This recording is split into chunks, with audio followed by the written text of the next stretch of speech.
أول شيء السلام عليكم بسم الله الرحمن الرحيم. Effectivement, cette date du 29 mars restera à jamais gravée déjà dans nos têtes, que ce soit les acteurs principaux, à savoir les joueurs, tout le staff technique, évidemment tous les supporters et tout le peuple algérien, tous les cas, ceux qui suivent le football et l'équipe nationale. De par déjà l'importance de ce match-là, décisif pour cette qualification mondiale 2022, et évidemment de par ce scénario, on va dire, n'ayons pas peur des mots, dramatique, où on est passé par tous les sentiments. Et puis avec ce résultat final. Et quand je dis scénario dramatique, je ne parle pas que des dernières secondes du match, je parle de l'ensemble du match, je parle des 2 heures, des 126 minutes qui ont jalonné ce match-là. Donc effectivement, c'est pas quelque chose qui chez moi peut disparaître aussi facilement. On avait fondé évidemment beaucoup d'espoir. C'est un projet qui a démarré à ma signature. Il était prévu, on parlait de qualification évidemment et de participation productive et positive aux différentes CAN, les 2 CAN et puis cette Coupe du Monde. Donc il n'y avait pas évidemment, comme j'ai pu l'entendre ici et là, de résultats ou des objectifs de résultats dans ce contrat, mais on parlait quand même d'un contrat qui allait porter sur 4 ans et demi, et dans ces 4 ans et demi, il y avait deux compétitions intercontinentales qui étaient la Coupe d'Afrique 2019-2021 et cette Coupe du Monde. Donc c'était un objectif pour nous. Évidemment que c'est une grande désillusion, une grande tristesse, et puis d'autres sentiments tels que la colère aussi. Donc on ne peut pas dire que l'on est totalement récupéré de ça et qu'on est déjà passé à autre chose, ça serait mentir. On est encore dans ce choc-là, dans cette. Puis on ressasse ce match-là. Une personne comme moi qui est totalement investie dans mon travail, où je place mon métier quasiment au centre de ma vie, avec bien sûr la famille. C'est évidemment une lourde chose à porter, et qu'il va falloir justement porter pendant un certain temps. L'être humain, l'insan, il est fait d'oubli. Il est fait d'oubli, et c'est d'ailleurs la racine de mot insan.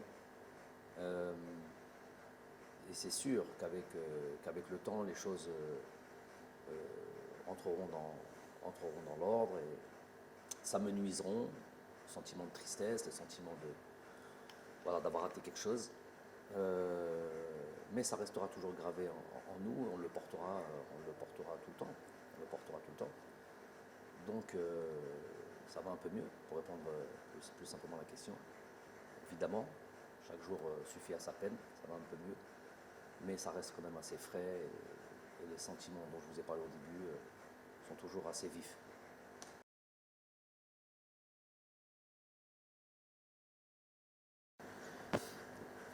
Donc effectivement, sans créer de suspense ou essayer de gagner du temps, pourquoi, pour qui, je ne sais pas, parce que j'ai entendu ici et là, il se doit de répondre.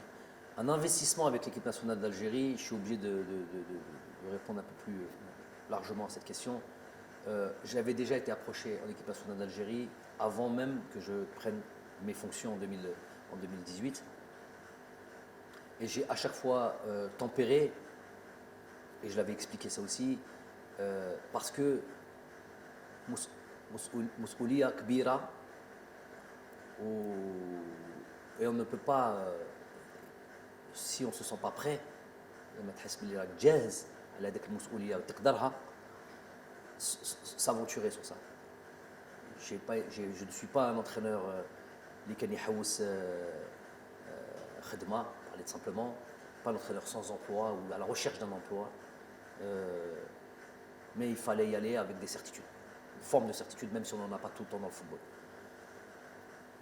Donc j'ai pris le temps, et le jour où j'estimais que j'étais prêt à mon humble avis, et que l'on a fait appel à moi, j'ai répondu présent. Avec ce qui s'est passé, le minimum de respect que j'ai pour mon équipe nationale, pour mon pays, après un échec avec lequel je viens d'expliquer, ça reste un échec, les conditions sont des conditions, pas de problème là-dessus, mais ça reste un échec. Avec cet échec-là, le minimum que l'on se devait à ce pays, c'est être sûr de savoir, par rapport à la responsabilité qui est la mienne, si on est capable de redémarrer, malgré cet échec, avec autant de force, autant d'énergie et autant de passion, autant de mort, et se fixer d'autres objectifs. Donc ça prend un certain temps, parce que ce temps-là, il est à la mesure du drame footballistique, qu'on s'entende bien, on reste dans notre domaine-là, et qu'on ne fasse pas de démagogie.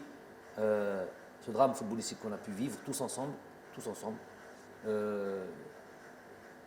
ça méritait, en tout cas pour une personne comme moi, qui a été profondément touchée, ça méritait ce temps-là, puisque j'avais estimé, et je m'étais déjà préparé dans un coin de ma tête, au cas où ça ne fonctionnait pas, de devoir quitter mes fonctions. Je suis dans cet état d'esprit de تستاهل حاجة, parce que tu as travaillé, parce que tu as fait تستاهلها, il y a une promotion qui est là, il y a tout comme ça, c'est la méritocratie. Mais تستاهلش, tu ne mérites pas, parce que voilà, tu as échoué, un échec, tu as mal, entre guillemets, mal travaillé, eh ben, tu dois te partir. J'ai un contrat qui est là jusqu'à décembre 2022. Il n'y a pas de conditions d'objectifs, comme certains ont pu le dire, les ignorants qui me parlaient pour parler, mais ça dépasse le cadre du contrat. Moi, j'ai soumis à mes responsables, président de fédération, tous mes responsables, je leur ai donné la possibilité, l'opportunité de mettre fin à ce contrat sur se serre la main, salam alaikum, sans bruit, sans rien du tout. Et je prends la responsabilité aussi en disant que s'ils avaient pensé ça, s'ils avaient pensé que j'étais plus l'homme de la situation, ou qui voyaient l'arrivée d'un autre sélectionneur d'un bon œil, je ne sais pas, pas de problème. On part en silence, sans bruit, sans rien du tout, on se serre la main et on met fin à ce contrat-là. Ça, c'est une première des choses. Ça n'a pas été accepté. Je n'ai pas envie de dire que c'est une démission. Ce n'est pas une démission. Si c'est une démission, j'y suis plus. Une proposition. Et voir si cette fédération, si les responsables du sport, du football en Algérie, quelle vision et quelle position ils ont par rapport à moi. Donc, ils avaient le souhait que je puisse continuer cette fonction, et continuer à être à la direction de cette équipe nationale. Ça, c'est un des éléments et une des instances, on va dire, qui était fondamentale pour moi, indispensable pour moi. مالكش باغي تخدم معايا بدون الحس, serre la main, salam alaikum, salam alaikum, هذه بلادنا. Il ne s'agit pas d'un contrat, il ne s'agit pas d'un truc comme ça. Je laisse ça à d'autres entraîneurs, l'envie de faire ce qu'ils veulent quand ils doivent se séparer. Il y a le deuxième élément, ô combien important, c'est le Jumhur ou Sha'bna, dans son ensemble, qui a apporté encore une voix ou avec l'envie de croire en nous, de mon staff et moi-même, ces joueurs, de nous voir encore à la tête de cette équipe nationale, malgré هذيك الهزيمة. Donc c'est quelque chose, puisque je suis venu pour ça, je ne suis pas venu pour autre chose que ça. Je suis obligé de le redire, si j'avais choisi la facilité, au sens large du terme, facilité dans tout, facilité dans la vie, la vie de famille, la vie, tout ce qu'on veut, la vie professionnelle. Si j'avais choisi la facilité, je ne serais pas à la tête de l'équipe nationale. La raison pour laquelle je suis en équipe nationale, tout le monde le sait, elle est claire, elle est sans ambiguïté. C'est pour monter le plus haut le drapeau de cette équipe nationale, de ce pays, et faire en sorte qu'elle soit la plus respectée, la plus performante possible. Mais chéri, fait l'Afrique, fait l'Al. Ça, c'est ma mission. On y est arrivé, je pense. On y est arrivé. Pas complètement, puisque sinon on serait déjà en Coupe du Monde et on va se laisser quand même, on en parlera peut-être après, on va se laisser peut-être une lueur d'espoir, mais c'était ça l'objectif. D'une certaine manière, il a été atteint cet objectif.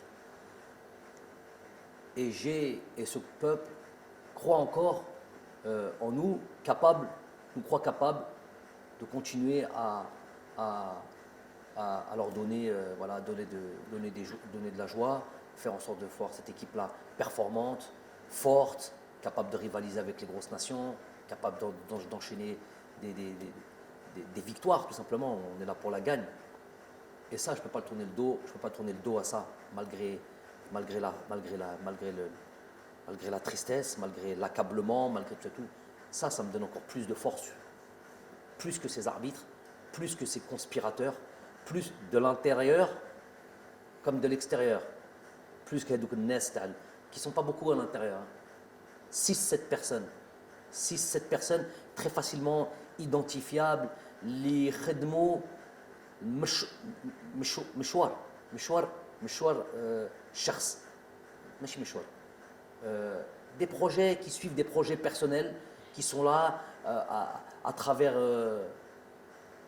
à venir foutre la zizanie, mettre le fauda, avoir des haines personnelles, jamais d'espoir, il n'y a que du mal en eux, il n'y a que du sombre en eux. Quand ça gagne ou nestefrah et que c'est une évidence, ils sont obligés un peu de se ranger tout en diminuant le mérite des joueurs, le mérite de ceux qui travaillent. Quand il y a une petite, quand il y a un échec, et dans le football et dans le sport, il y en a. Quand il y a et ben, le grossissent et on devient des incapables et on devient des gens à qui il faudrait faire du tort. Ça, et ils sont finalement très peu, et c'est du misérabilisme. J'appelle ça du misérabilisme. Ils ne veulent même pas l'importance de les citer. Mais pour revenir au plus important, c'est ce que le peuple croit et pense et comment il se sent à travers nous. S'il y avait eu le moindre doute par rapport à nous et j'aurais senti on voudrait voir quelqu'un d'autre, il y a même pas, on reste pas, on serait même pas en train de parler là. On dit salam alaikum, on a fait le maximum. En tous les cas, Rabbi Shahid, chaque jour que l'on a porté et qu'on a été à la tête de cette équipe nationale, on l'a fait chaque jour. On a fait en sorte de mettre ça au centre de nos priorités. Même si on n'est pas là directement, même si on n'est pas en Algérie directement, on contrôle notre championnat, on contrôle nos joueurs algériens partout où ils sont, de là où on est, parce qu'on est investi dans notre mission tous les matins quand on se réveille. Donc, moi, je ne suis pas inattentif à ça. Je suis plus que réceptif à cet engouement, l'envie du peuple de nous voir continuer. Et c'est impossible de leur tourner le dos. Et donc, on se doit de continuer cette mission. On va le faire comme on l'a fait, avec le cœur. On va le faire avec tout notre investissement. On va le faire avec notre envie, notre détermination, notre rage, j'ai envie de dire, parce que هذا الشعب يستاهل هذا الخير وإن شاء الله que ce soit une bonne décision dans l'intérêt du pays. أنا هنا avec, je vous ai dit, avec on n'oubliera jamais cette tristesse, mais on a envie aujourd'hui de rendre au peuple ce qu'il veut et de refaire, d'aller recréer de l'espoir, الفرحة هذه على هذاك الشعب اللي يحب كرة القدم. Et nous on est pleinement investis. Donc quand on a dit qu'on a été attentif, je suis attentif à l'espoir que le peuple a en nous et qu'on se doit de repartir de l'avant et d'aller recréer une dynamique. Après, il faut une stratégie, parce que tout marche à la stratégie. Le Hamas mliha, le طموح مليح, mais لازم لها toujours stratégie. On a eu le temps de penser. Je vous ai dit, moi, ma vie, ce n'est que ma famille et mon football. Alors encore plus quand c'est mon équipe nationale. Donc on a eu le temps de penser à la stratégie que l'on va mettre en place. Le nouveau souffle, un souffle qu'on va envoyer à ce groupe, à créer voilà, une autre dynamique. Ne pas, je l'ai dit en conférence presse tout de suite après le match, ne pas tout jeter bien sûr à la poubelle, évidemment, ne pas tout remettre en question. On a atteint certaines choses qui étaient, je me rappelle de 2018 quand je suis arrivé et aujourd'hui, on a atteint certaines choses plus qu'intéressantes qui nous a amenés ici. On a tout sauf démérité sur ces deux matchs du Cameroun. Je l'ai dit, c'est pas la meilleure équipe, Beddalil, qui s'est qualifié à la Coupe du Monde. C'est l'injustice des fois du football, la cruauté du football. Donc ça veut dire que cette équipe-là, ce groupe-là, il a des ressources. Évidemment, de toute manière, avec ou sans qualification, il y a plein de choses qui allaient arriver après ça. On est dans la perpétuelle, nous, réflexion sur comment faire de ce groupe un groupe encore plus performant. Donc, c'est plus là-dessus sur lequel on va se baser. La reconquête de notre niveau, avec les difficultés qui vont arriver et qui vont arriver très vite. Hein. Vous le savez maintenant, on le sait, tout le monde le sait. Il n'y a plus le moindre match facile en Afrique. Ça, c'est très très clair, que tout le monde soit d'accord là-dessus. Donc, recréer une dynamique, renvoyer, voilà, que tout le monde, qu'il y ait une synergie. Et ça par contre, dans cette stratégie, il est inclus aussi, via la communication, via l'échange avec nos dirigeants, il est inclus aussi que tout le monde prenne ses responsabilités aussi. Quand je vous ai dit que j'ai crié au loup et au danger de l'arbitrage depuis 3 ans par des faits réels, ce qui n'est pas dans mes habitudes à la base, ni en tant que joueur, ni en tant qu'entraîneur, mais c'était tellement kerita en Afrique que c'est un élément essentiel. Il y a 2 éléments essentiels, excusez-moi de dévier un peu, 2 éléments essentiels, je l'ai dit à tout le monde, à tous ceux qui veulent l'entendre, à régler impérativement, et ça devrait être les 2 projets les plus importants en Afrique, c'était l'arbitrage et les infrastructures. Donc c'est là où tous les dirigeants auraient dû mettre se concentrer là-dessus. Quand on voit le niveau de l'arbitrage, les terrains ça va un petit peu mieux, il y a des stades ici et là qui se construisent, mais quand on voit le niveau de l'arbitrage, on est encore très loin du haut niveau. On est encore, pour moi, à l'âge, j'ai pas peur des mots, hein, à l'âge, c'est notre continent, tout notre continent inclus. On est à l'âge préhistorique au niveau arbitrage, au niveau conditions de jeu, même ça s'améliore, conditions d'infrastructure. Mais sur l'arbitrage, on a l'âge préhistorique.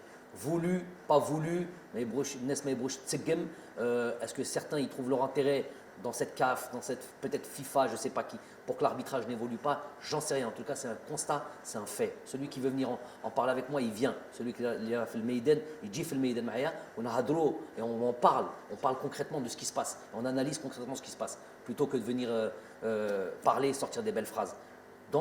Sur le terrain, gros souci au niveau de l'arbitrage. Je vais prendre le temps de dire une chose. J'ai travaillé dans le continent asiatique. J'ai travaillé dans le continent européen, évidemment, en tant que joueur.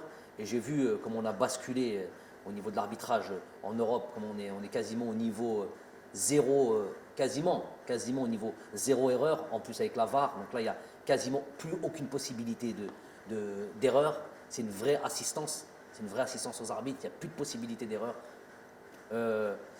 En Asie, donc il n'y a même plus la possibilité qu'un arbitre fasse quoi que ce soit. En Asie, j'ai été à la tête j'ai fait les Champions League asiatiques avec mon club. J'ai fait les équipes nationales avec l'équipe nationale du Qatar. Donc j'ai fait les compétitions internationales asiatiques.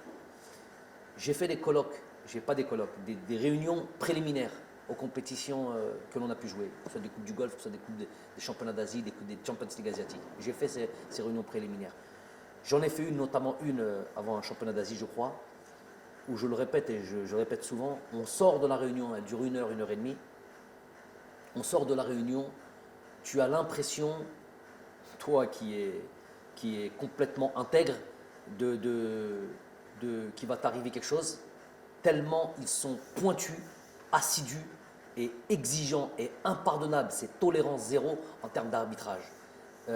Faut savoir qu'en Asie, si tu entends, vois, c'est les mots qui avaient été utilisés par les dirigeants de l'AFC, la Confédération asiatique. Tu entends, tu vois, n'en parle pas de si tu es mêlé, c'est la prison.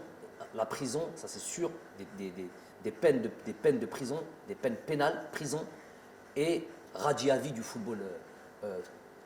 Imaginez-vous à quel point on est loin en Afrique quand ça, nous sommes l'arbitrage en Afrique, quand on arrive dans ces compétitions-là ou dans des matchs aussi importants, c'est un marché, tout simplement un marché.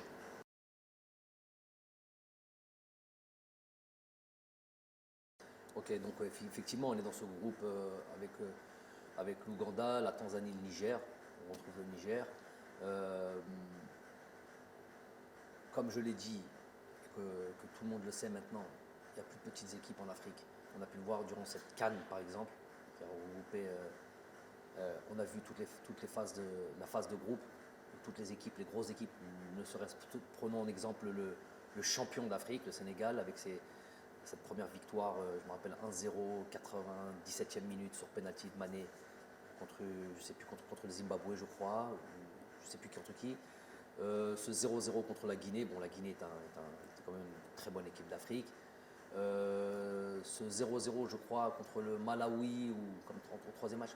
Bref, tout le monde sait la difficulté des matchs africains, le niveau des joueurs africains. Pour le coup, ça c'est quelque chose de positif qui est là. Est-ce que c'est dû à l'exode de ces joueurs-là qui vont jouer dans d'autres continents, notamment le continent européen? Est-ce que c'est ça? Est-ce que c'est la formation? Je sais qu'il y a beaucoup de pays qui travaillent à la formation, le Sénégal, le Mali, c'est des pays où ça forme, d'autres pays aussi, Sud-Afrique, l'Afrique du Sud. Donc c'est aussi dû à ça. Donc le joueur africain est maintenant quasiment complet, même dans les petites, entre guillemets, les petites nations du football africain. Donc ça, il n'y a pas de doute là-dessus. Donc on a ces 2 premiers matchs contre l'Ouganda à Oran, Inch'Allah, et le match contre la Tanzanie en Tanzanie. Donc effectivement, on rentre pleinement dans ce travail. De nouveau, l'étude de ces équipes-là, travailler sur nous, sachant que c'est travailler sur nous, notre équipe, notre groupe, et cet esprit de reconquête qui va nous animer. C'est des dates qui sont toujours un petit peu compliquées, parce que c'est des dates qui arrivent en fin de saison, où les joueurs arrivent fatigués, où les joueurs ont juste une envie, c'est de partir en vacances. À raison, quand on a une saison lourde comme ça, on a envie de récupérer.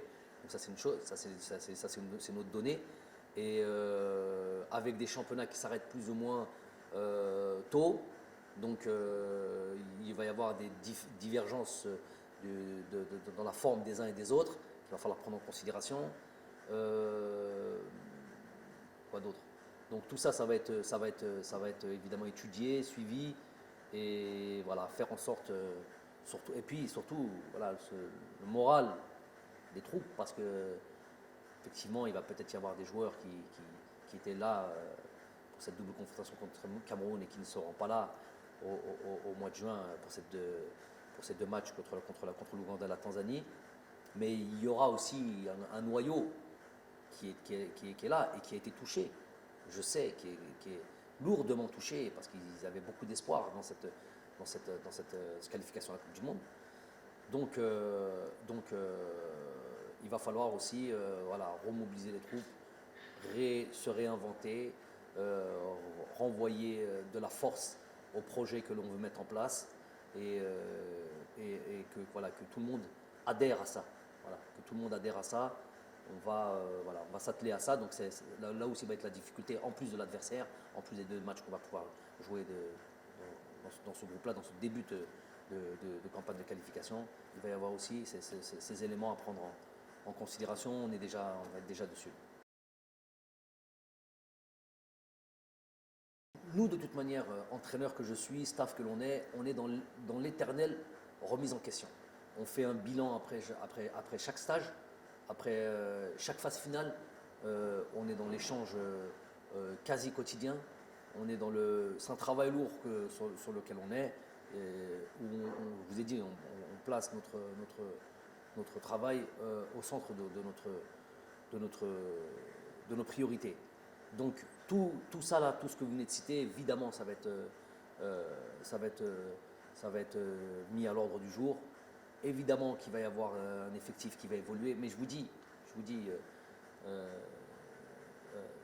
de toute manière, on est dans la perpétuelle idée de comment être plus fort. Donc que ce soit avec un groupe, que ce soit dans la méthode de travail, que ce soit dans les idées de jeu, de comment poser. Vous voyez bien sur ces deux derniers matchs, on a été sur un système dans lequel on n'a jamais joué. On a estimé que c'était le meilleur système. Il s'avère qu'on a été gagné à l'extérieur, là où c'est très, très, très difficile d'aller battre le Cameroun, sans concéder la moindre occasion. Si ce n'est le coup franc de Toko Ekambi un petit peu vicieux, sur lequel Raïs était vigilant. Je ne sais pas si on peut considérer ça comme une occasion, mais en tous les cas, sur l'aspect du jeu, on n'a pas concédé d'occasion. Ils ont eu le ballon, parce qu'on a bien voulu ça, une position stérile qui ne les a pas amenés à des vraies occasions de but. Un match retour, on est reparti sur le même système, on peut avoir des systèmes identiques, mais avec une animation différente et avec un état d'esprit différent. On s'est créé pas mal de situations. On a frappé 7-8 fois au but avec des. Pour moi, ce match-là, je le résume comme ça aussi. Il y a eu 2 hommes du match dans ce match-là. Le premier, c'est Gassama. Le deuxième, c'est Onana, le gardien de but. Combien d'arrêts il a fait? Combien de situations il a eu? Bon, plus ou moins dangereuses. Il y a eu des arrêts un peu plus faciles, toujours avec des frappes cadrées. Mais il y a eu des vraies situations de but. Il y a même eu des buts qui ont été annulés. On s'est retrouvé dans la surface de réparation, donc il y a des pénaltys qui ont été annulés. Tout ça, et pour eux quoi? Une occasion sur le centre avec le double arrêt de Raïs Mbolhe. Donc on s'est remis, pour vous dire qu'on se remet en question, même sur des matchs clés, alors qu'on a un système dans lequel on joue plus ou moins 2 systèmes sur lesquels on alterne depuis à peu près quasiment 4 ans. On n'a pas hésité à se remettre en question sur un match, alors qu'on peut estimer qu'il peut y avoir un grand risque de changer un système tactique, de passer d'une défense à 4 à une défense à 3. Bref, tout ça, c'était une prise de risque calculée. Donc c'est pour dire à quel point on est dans la réflexion, l'analyse. Il y aura, ça sera perpétuel, ça sera un truc. Il va y avoir l'avènement normalement de joueurs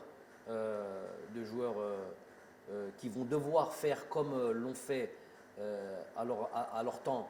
Youssef Blaili, Baghdad Bounedjah, Djamel Belamri, Youssef Attal, Ismaïl Benasser. Quand on arrive en sélection, Ismaïl Benasser, il ne faut jamais l'oublier, n'avait 0 match en équipe nationale. Donc c'est des joueurs qui ont commencé à jouer avec nous et qui ont progressé, qui se sont imposés. J'invite les différents joueurs qui vont nous rejoindre à être dans ce même état d'esprit, à les bousculer, et plus que bousculer, prendre des places s'il le faut dans cette équipe nationale et montrer qu'ils sont au niveau pour aller faire de grandes choses. Les cadeaux, il n'y aura jamais de cadeaux. On me parle par exemple d'un Ahmed Touba qui a fait une très bonne rentrée et que des fois aussi simpliste que ça m'étonne toujours quand c'est des professionnels, soi-disant professionnels qui en parlent. Il aurait dû faire jouer lui, les sélectionneurs de plateau, les entraîneurs de plateau qui n'ont jamais entraîné qui que ce soit, en fait. Hein. Même pas une équipe de U13 ou U15, mais ils ont toujours la science infuse. Ou si on leur donnait une équipe, on verrait leur niveau catastrophique, les معندهمش أي علاقة مع التدريب et la manière de travailler. Ils se reconnaîtront, cela.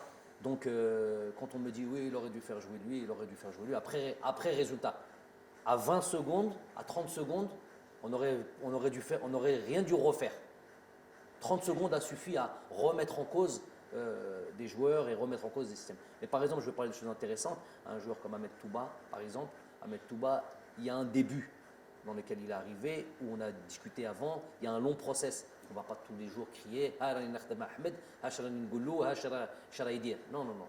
Lui, il sait ce qu'on fait. Avant même qu'il arrive, il y avait une discussion à avoir sur son jeu et sur sa manière de jouer. Le Ahmed Touba, qui est venu, qui nous a rejoint il y a 1 an et demi à peu près, ou 1 an comme ça, qui n'a pas trop joué, et le Ahmed Touba d'aujourd'hui, il y a une grosse différence. Déjà, on le voit sur ses matchs qu'il fait avec son club, comment la progression qu'on lui a demandé sur des situations de jeu, sur la manière de se comporter en tant que défenseur, des choses qu'on a eu des échanges profonds sur lesquels on demandait, et ce changement-là ne se fait pas du jour au lendemain. Donc, le Ahmed Touba et ce Ahmed Touba d'il y a 1 an et Ahmed Touba 3 jours avant le match ou 2 jours avant le match, une discussion qu'on a pu avoir en fonction de ce que je voyais à l'entraînement et de son évolution, je lui ai dit que ton tour va arriver très tôt. Il en témoignera 48 heures ou 72 heures avant ce deuxième match. Ton tour va arriver. Parce que ce que je vois là, c'est ce qui m'intéresse. Un vrai défenseur, quelqu'un qui n'est pas venu, qui ne vient pas en sélection en admirant peut-être. C'est lui-même qui a dit ça. Une forme de timidité, et qui ne lui permettait pas de jouer le jeu que l'on demande. Et lui-même a réalisé ça. Et le Touba qui est venu lors du dernier stage, incisif, vrai défenseur, dans l'âme, qui n'est pas là en tant que spectateur, j'ai vu l'évolution. Je lui dis donc, prépare-toi, ton temps viendra, si ce n'est pas ce match-là, tout de suite après le prochain stage, donc au mois de juin, tu seras directement concerné. Donc on a eu cette discussion avec eux. Il s'avère qu'il est rentré, il a fait la rentrée qu'il a fait. Mais peut-être que si Touba on l'avait fait rentrer plus tôt dans d'autres matchs, on aurait crié c'est quoi ce joueur-là, il n'est pas apte à jouer en équipe nationale. Donc les choses, elles viennent avec le temps. C'est pas, il a joué 20 minutes, il a bien joué, il aurait dû jouer les 2 heures auparavant. C'est plus que ça, c'est un calcul et un travail qui est plus élaboré que ça. C'est un exemple, mais il y en a d'autres comme ça.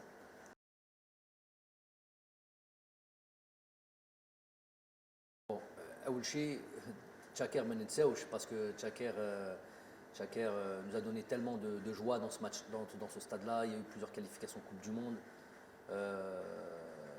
qui ont été réalisées, des matchs historiques. ما ننساوش, ne serait-ce que parce que il porte le nom d'un chouhada, donc Rabbi yarhamou, Rabbi wasa' alayh. Mais c'était prévu avec ou malgré les efforts réalisés, les trucs et tout, ne serait-ce que le fait de devoir jouer ailleurs qu'en Algérie. Moi, mon souhait, ça a toujours été d'aller se produire. Cette équipe nationale, c'est l'équipe nationale de tous les Algériens, de se produire partout, que ce soit à l'ouest, à l'est, dans le sud. Si on avait les infrastructures dans le sud pour aller voir nos frères là-bas dans le sud algérien, Béchar, je ne sais pas. Du côté de la Kabylie, il y a le stade de Tizouzou, j'espère qu'il arrivera à achèvement le plus tôt possible. Déjà l'idée c'est ça, d'aller se répandre et d'aller profiter de Jomorna où Houma profite de nous, d'aller faire des grands matchs partout en Algérie. Ça c'est l'objectif numéro 1, avec ou sans Tchaker. Ça c'est une chose. Deuxième chose, donc le stade d'Oran et le stade c'est celui-là qui est prêt. Et c'est celui-là parce qu'ils vont accueillir les Jeux méditerranéens. Et évidemment, donc c'est un début. C'était prévu bien avant ce match-là. C'était prévu qu'on aille à Oran parce qu'on savait que c'était le stade qui allait être prêt. Donc on va aller jouer à Oran. On va aller jouer 1 match, 2 matchs, 3 matchs régulièrement, le temps que les autres stades soient prêts. J'exclus pas de revenir moi jouer au 5 juillet, d'aller jouer. On m'a dit que Barraki c'est en très bonne avancée on risque de récupérer ce stade bientôt. Donc Barraki, j'espère que les autres stades, voilà, là où on peut se produire, l'Algérie Kbira, Masha'Allah, et nous, l'autre objectif, c'est d'aller jouer partout en Algérie.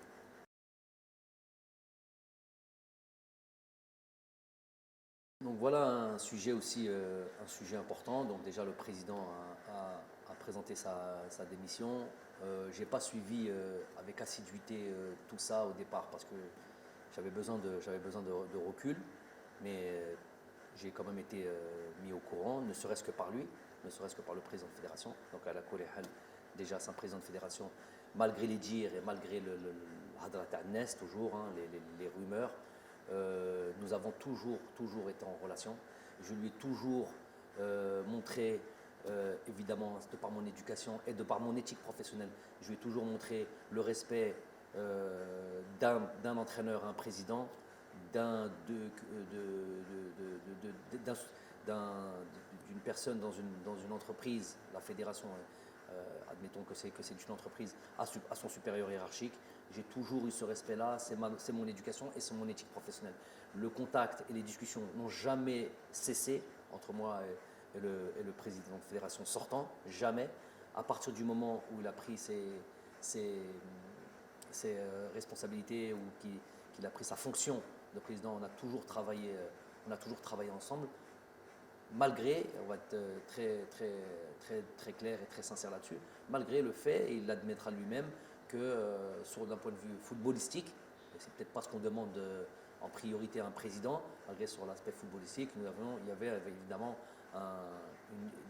pas une divergence, non, pas une divergence, mais un écart de connaissances, peut-être de compétences sur l'aspect footballistique pur.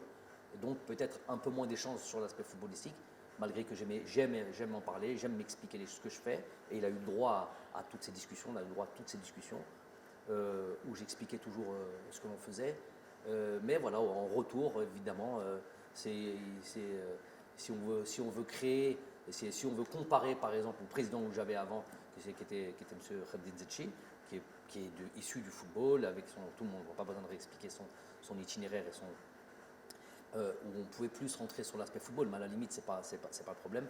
Il y a un président qui est démissionnaire. Ce que je lui ai dit quand il m'a annoncé sa démission, c'est qu'il est quelque part, il porte la responsabilité d'un échec collectif dont nous faisons partie, dont moi, coach, je fais partie, et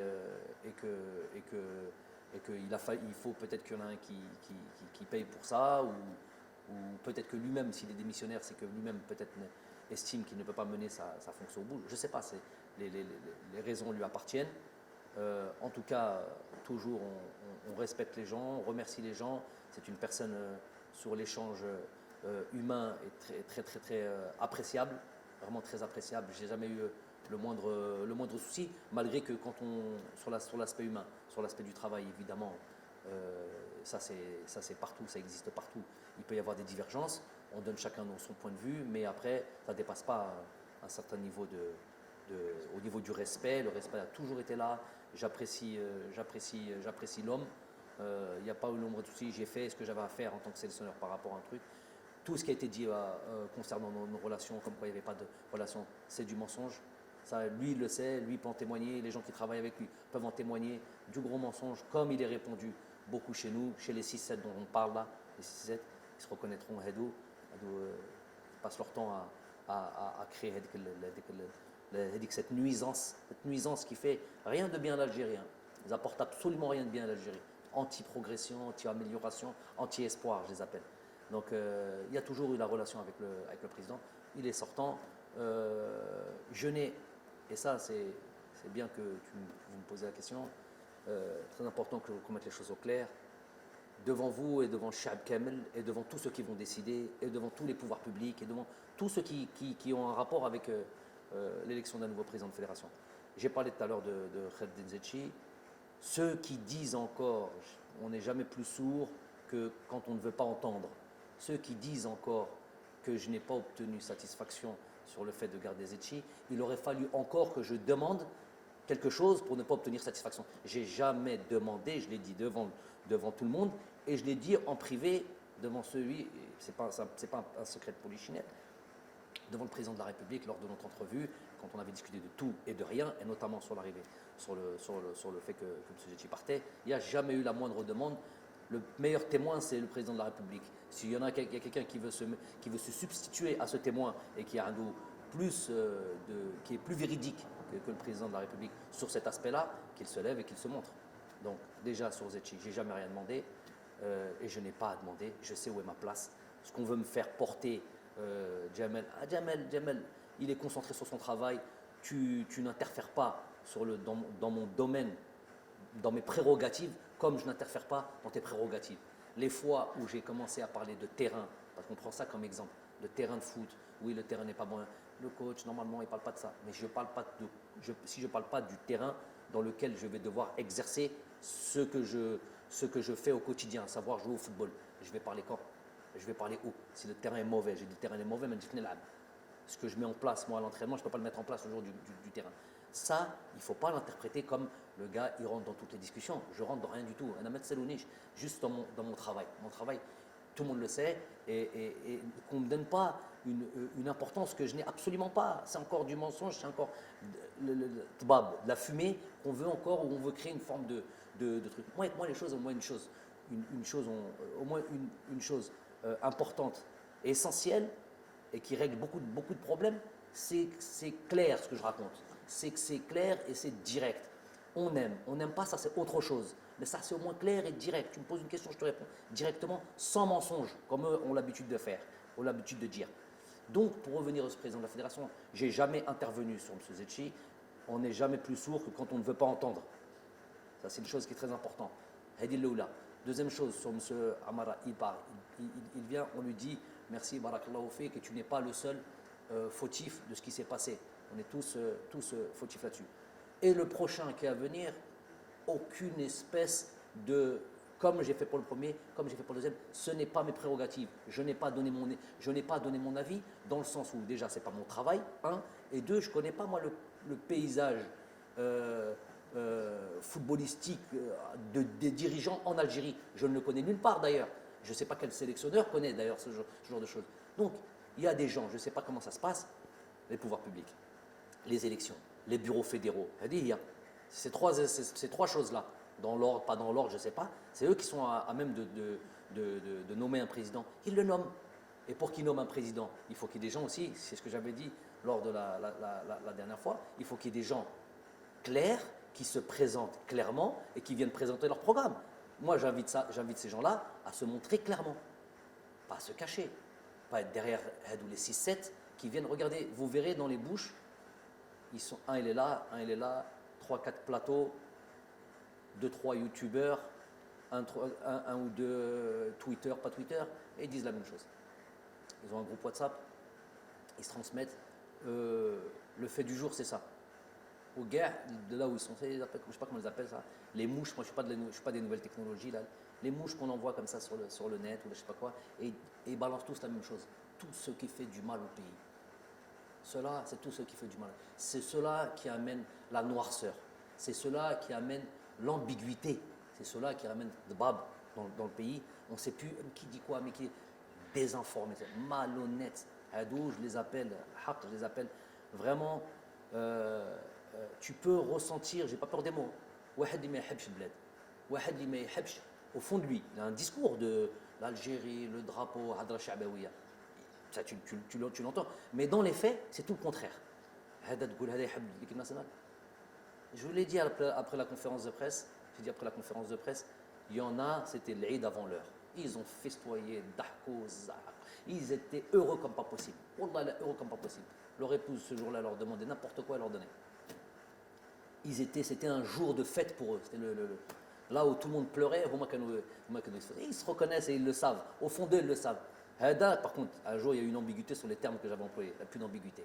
Hada munafiq 100%. Munafiq li mouktuba fil Qur'an. Voilà, lui qui vient, qui présente le drapeau de l'Algérie ou l'arc de l'Algérie, mais il n'y a rien d'algérien en lui. Il veut que truc.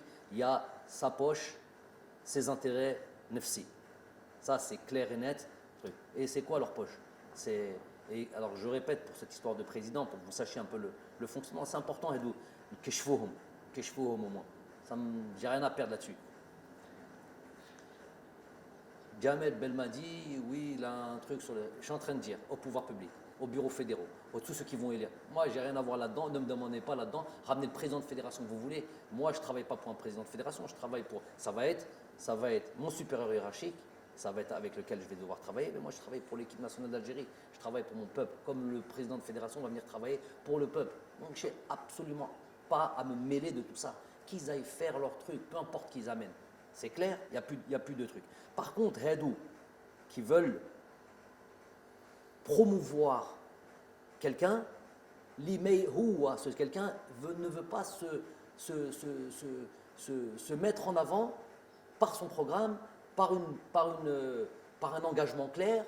Je veux, moi, me présenter comme président de fédération. Voilà mon programme, voilà pour moi. Élisez-moi. Hada Bala qui veut, je ne sais pas, qui veut que peut-être le président de la République lui dise écoute, tu vas être élu, donc vas-y maintenant tu peux aller te présenter. Morachah, ça Morachah. Moi, هذاك مرشح بين روحك. Arrête d'être derrière tes 6-7 personnages là les Hadra Bark qui veulent rouler le peuple dans la farine. Présente-toi et viens te faire élire avec ton programme et prends tes responsabilités. Et tu n'as pas besoin d'avoir des garanties de qui que ce soit que tu vas. Ce qui va te garantir soit élu, c'est ceux qui vont t'élire, c'est ton bureau fédéral, les gens qui sont censés t'élire, tout simplement. Je ne connais pas trop le fonctionnement, je n'ai pas à le connaître. Et qu'on ne vienne pas mettre ça sur le fait que. Donc, leur incapacité à venir se faire élire, ce serait moi, Jamel, qui me mettrait un obstacle. Elle dit c'est trop facile, c'est pour atteindre des personnes, c'est pour toujours empêcher que le football avance, que les choses avancent, et c'est juste pour leurs petits intérêts. D'où les 6-7 dont je parle, des petits intérêts. C'est quoi leurs intérêts? Qarariha, un parfum, un voyage avec l'équipe nationale d'Algérie, entrer à Sidi Moussa avec prolongement sur un déjeuner, sur un café, des privilèges comme ça là, des privilèges, et tout ça sur le dos de l'équipe nationale. Tout ça, pour toutes ces petites choses-là, ils sont prêts à ce que leur pays traverse des périodes de crise comme celle-là, juste pour ce petit intérêt-là. Mais soit Walou, misérabilisme total. J'en ai parlé, j'espère que j'en reparlerai plus, mais c'est juste pour mettre une clarté dans le paysage du football algérien.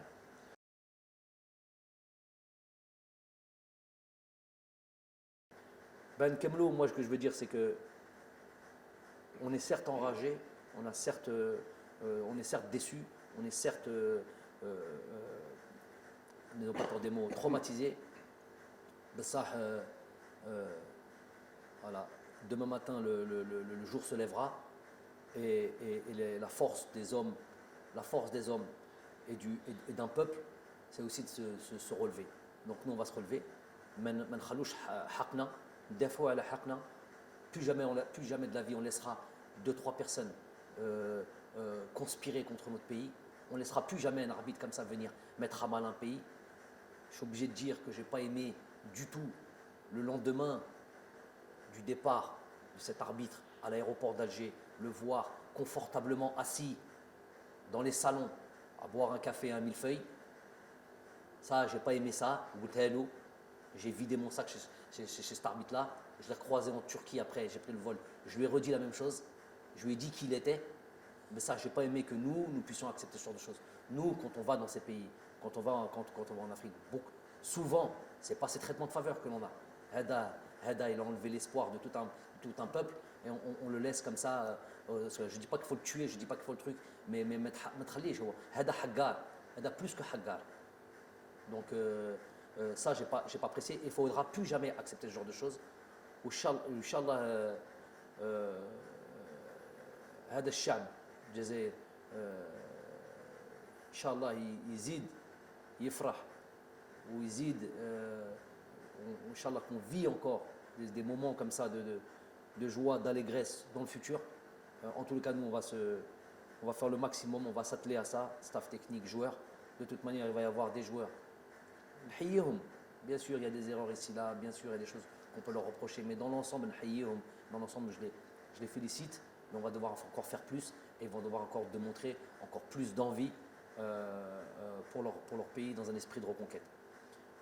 Donc voilà ce qui va être dans notre avenir. Et on